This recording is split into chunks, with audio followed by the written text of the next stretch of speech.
Thank you. Good afternoon. I should be wearing a Superman cape because I'm supposed to be saving the world in 10 minutes. And if that was possible, our business wouldn't be in business. So I'm just going to give you some headlines, I guess.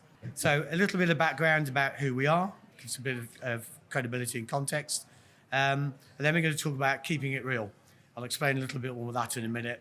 It's one thing having good high-level plans and strategies, but you've got to make it actually happen on the ground, which is a challenge in itself.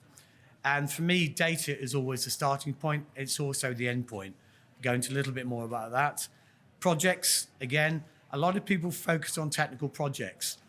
That's great, and they have a role to play, but sometimes it's about understanding how you prioritize which projects you should be doing in what order, and that will depend on your key drivers. Finance, often a challenge. So people have projects they want to do, but they can't find the money to do it. There are other delivery mechanisms which might be attractive to your particular organisation.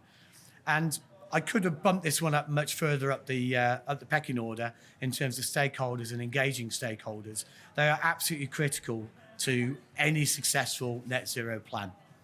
And we'll talk a little bit about that and how you engage them. And then behaviours. For me, it's the untapped goldmine.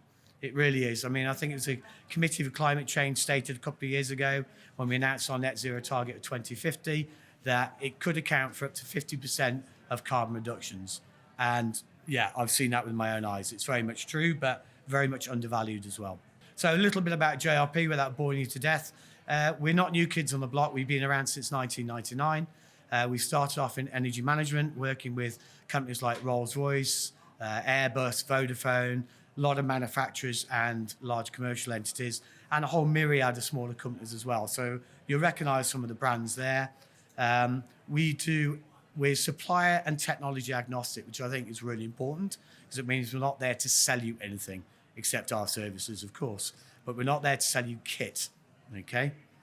And we also walk the walk. And what I mean by that is we're a B Corp, okay? We have been for a few years now. We were ISO 50001, but to be honest, the amount of energy that we actually consume is minimal, so we didn't see the value in continuing it. Our biggest impacts is in business travel, and we've managed to reduce that massively. We will be net zero by 2030, which I know, as a home-based sort of organisation such as ourselves, is way easier than more complex organisations. So we understand that.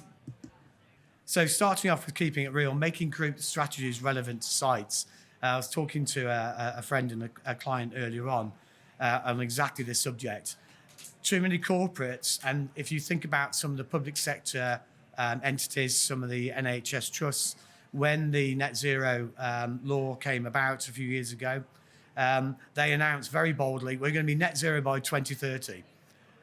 And then thought, we've just painted ourselves into a corner. We've no idea how we're going to achieve this. So it's about actually making it practical. So when you have these group targets, it's great, but you've got to make them relevant to the sites, because with different sites, you have lots of different influencing factors. Like, for instance, legacy systems. You know, is your installed MM&T system actually working? Do you have people or a culture within the business that's actually focused on net zero or focused on energy? And within larger organizations, you'll find that, you know, where the organization being bought through acquisition, you'll have different cultures. You'll have different cultures within the same company, and sometimes different cultures within the same site.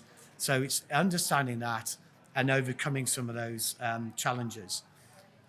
It's also influenced by the core activities of the site. So you can have a group of companies that are doing 3 or 4 different core activities on different sites. They then bring their own challenges. So all those things have to be recognized. So for me, it's about setting the targets that are relevant and achievable for the individual sites, because it is very much a collective objective, a group target. So how we help sites to make it achievable for them and make it realistic and practical and pragmatic is by having a site plan, whether that's around net zero, a decarbonisation plan, or whether that's purely around energy. You make it specific. So you look at the various influence factors, the variables, like changes in production, if it's a manufacturing site, occupancy levels, etc., that are going to influence and impact energy use or carbon emissions. and then you look at ways in which they can be mitigated. So that's technical projects, it's behavior change, it's putting in new systems, processes, etc., that will all impact that over time. And then you have a plan that's actually achievable and actually going to work. As I said right from the beginning, for me, data is always the start and the end point. And what do I mean by that? If we were going to go to any site, the first thing we'd do is we'd ask for their energy data. If they're a production site, we'd ask for their production data for the same period of time. That allows us to do regression analysis, which, for those of you who don't know what regression analysis is, it basically tells you or gives you an indication as to how well energy is being controlled on that site. It's as simple as that. So it gives us an idea of how mature they are on their journey, how well their systems are working before we actually set foot on site. And what else will it tell you? It'll tell you lots of things. I'm not going to read all those out, but it'll tell you many things that you've been asked for. If any of you are involved in ESOS at the moment, you've been asked for energy intensity metrics. You've been asked for lots more information. The reporting landscape is getting more and more crowded. For the larger organizations, you've got TCFD, you've got SCCI, you've got ESOS, and a whole myriad of different reporting frameworks that are out there, and there'll be more to come. And they'll apply increasingly to smaller and smaller organizations. It's that, without wishing to quote Liz Truss and her theory of economics, but it is the trickle-down effect, because your tier one suppliers will then ask their tier one, who ask their tier one, till you get down to the SME community. And they're all being asked the same thing. And people are getting caught in this, and they're going, I don't even know what you're talking about. But they have to provide an action plan, and they have to evidence that they're doing something about it.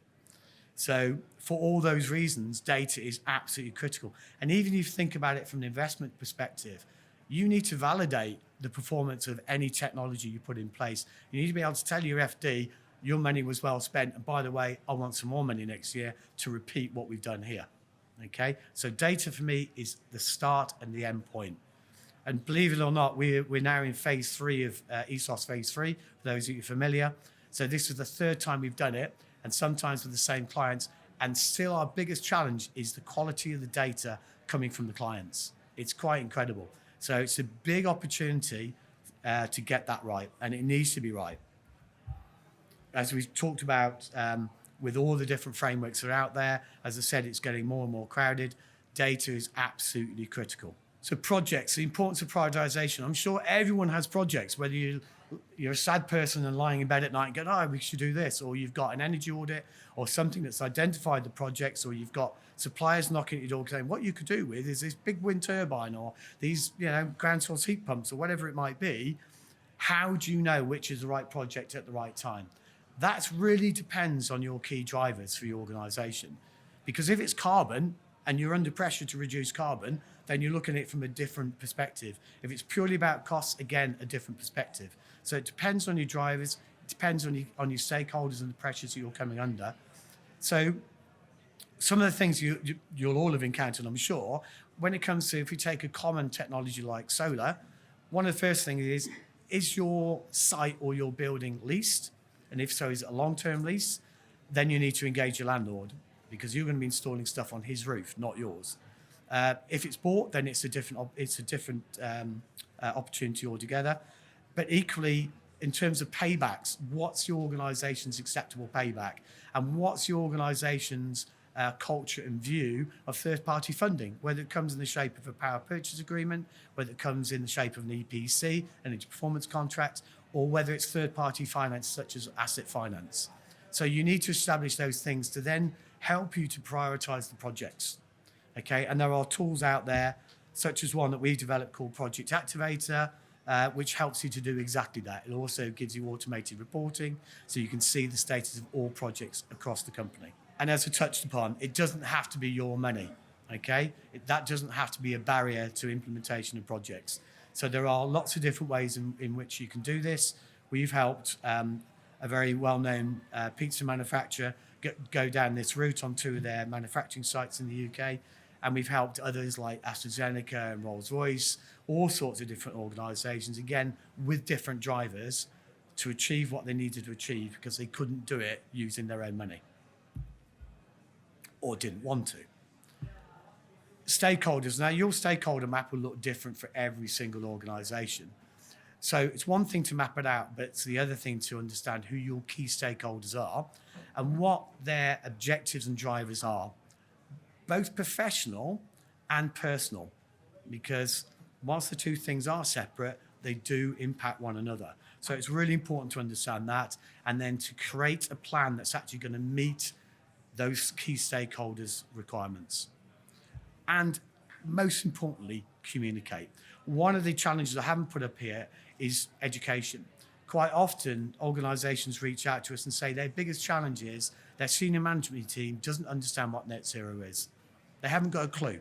So we'll reach out and we'll hold a 2-hour, 3-hour session and just explain, what the greenhouse gas protocol is. We'll explain what Scope 3 is and the 15 categories and how it applies to their particular organisation, because it is not the same for any two organisations. It really isn't.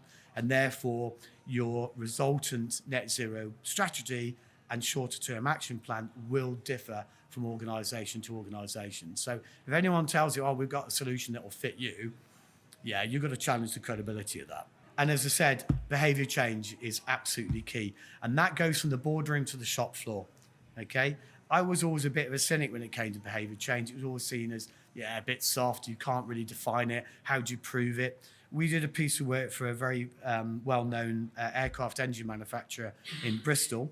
We'd spent 10 years helping them to implement technical projects around energy, okay? Improving efficiencies, etc., putting in black boxes, etc.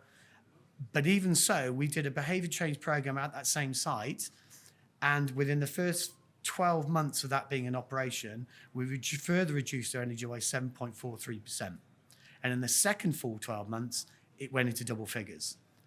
And that was at a very low cost to the business, as opposed to a lighting project or solar PV or whatever it might be.